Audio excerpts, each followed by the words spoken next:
और इस वक्त एक और बड़ी खबर आ रही है आफ्ताब से। कल 8 घंटे तक पूछताछ हुई है। पॉलीग्राफ टेस्ट में आफ्ताब से कुल 40 सवाल पूछे गए। कल आफ्ताब की तबियत ठीक नहीं थी। आफ्ताब का आज भी पॉलीग्राफ टेस्ट होना है। तबियत ठीक रही तो आफ्ताब से फिर पूछताछ होगी। और इससे पहले देखिए ज्योति कहा यह गया कि पूछताछ में सहयोग भी नहीं किया है।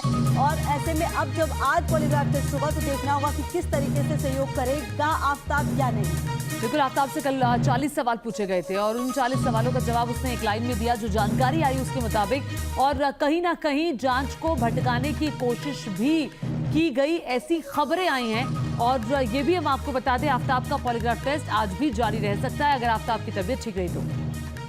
बिल्कुल, ये बड़ी खबर बता रहे हैं। लगातार पूछताछ चल रही है और देखिए कहा यह जा रहा है कि कल 40 और ये वो तस्वीर थी खुशबू जो इस वक्त हम देख रहे हैं। आफ्ताब की वो पहली तस्वीर जो सामने आई थी जिसमें अब कुछ चिकन कुछ नजर नहीं आया था। उसके बाद सवाल उठा कि क्या ये वही शख्स है जिसने 35 टुकड़े श्रद्धा के कर दिए, उसके टुकड़े कर दिए उस शख्स के जिसे वो मोहब्बत करता था। मणिदीप हमारे सहयोगी ज्यादा जानकारी के लिए इसी खबर पर हमारे साथ। मणिदीप बताएं क्या जानकारी है। आज भी पॉलीग्राफ टेस्ट जारी रहेगा?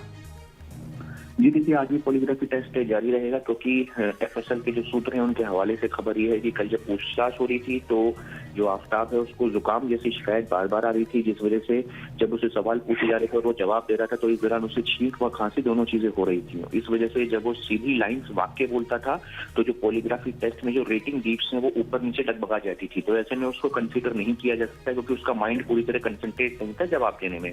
ऐसे में आज दिल्ली पुलिस की टीम उसको फिर से लेकर सब मेडिकल हॉस्पिटल आएगी, वहां उसका मेडिकल किया जाएगा और मेडिकल के बाद में अगर आज उसकी तबीयत में सुधार होता है तो उसका आज फिर जो है पॉलीग्राफी टेस्ट को पूरा किया जाएगा। कल करीब 8 घंटे के करीब तक आफ्ताब से कोशिश की गई, तमाम सवाल पूछे गए और कहा जाता है कि ये जो प्री पॉलीग्राफी टेस्ट है उसके बाद में पोस्ट पॉलीग्राफी टेस्ट होता है। तो एक तरीके से पोस्ट पॉलीग्राफी टेस्ट की आज जो प्रक्रिया है उसे आज पूरा कर लिया जाएगा। ठीक है, तो पोस्ट पॉलीग्राफी टेस्ट होगा। प्री पहले होता है जो कल हो गया, या पोस्ट होगा। और लगातार मणिदीप बने हुए हैं। कुछ भी सवाल ये भी उठता है कि क्या आफ्ताब जो कल सवालों के सही जवाब दे रहा था? बिल्कुल, और देखिए मणिदीप हमारा सवाल यही कि अब देखना महत्वपूर्ण ये है कि आज जब पूछताछ का क्रम शुरू होगा तो क्या वो सहयोग करेगा, क्योंकि देखिए जिस तरीके से सवाल उठे हैं उसके सहयोग ना करने पर ये अपने आप में इस केस को एक अलग दिशा में ले जाने की कोशिश है।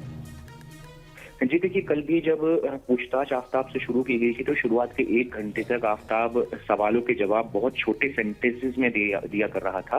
उससे कुछ भी पूछा जा रहा था तो वो not feeling good, not feeling bad, इस टाइप के 2 या 3 शब्द के जो वाक्य हैं वही बोल रहा था। तो जो एफएसएल के कुछ एक अधिकारी हैं उन लोगों ने ऑफ कैमरा हम लोगों को बताया कि शुरुआत में जांच में सहयोग नहीं कर रहा था, चुप था, छोटे सेंटेंसेस बोल रहा था, ज्यादा बोलने से बच रहा था। तो वो जो उसका शातिर दिमाग है उस शातिर दिमाग के सहारे वो लगातार बचने की कोशिश करता रहा। लेकिन एफएसएल की टीम लगातार दबाव देती रही, उससे बातचीत करती रही। उसको थोड़ी बहुत देर में जब उसको सहज किया गया तो कुछ एक सेंटेंसेस के द्वारा उससे बातें की गई हैं, तब थोड़ी बहुत जो डिटेल जो तफ्तीश है वो निकल करके सामने आ पाई। फिलहाल अच्छा, ये मणिदीप जरा फटाफट से ये भी बता दीजिए, पॉलीग्राफ टेस्ट के बाद नार्को टेस्ट को लेकर क्या चर्चा है अभी? जी, पॉलीग्राफी टेस्ट होगा और उसके बाद में यदि मेडिकल कंडीशन और उसकी साइकोलॉजिकल कंडीशन यदि अलाउ करती है तो नार्को और पॉलीग्राफी के बीच में टाइम बॉन्ड जैसी कोई चीज नहीं है। वो हो सकता है आज ही करवा लिया जाए, लेकिन कहा जा रहा है सूत्रों के हवाले से कि मंडे यानी सोमवार के दिन उसका नार्को टेस्ट करवाया जा सकता है।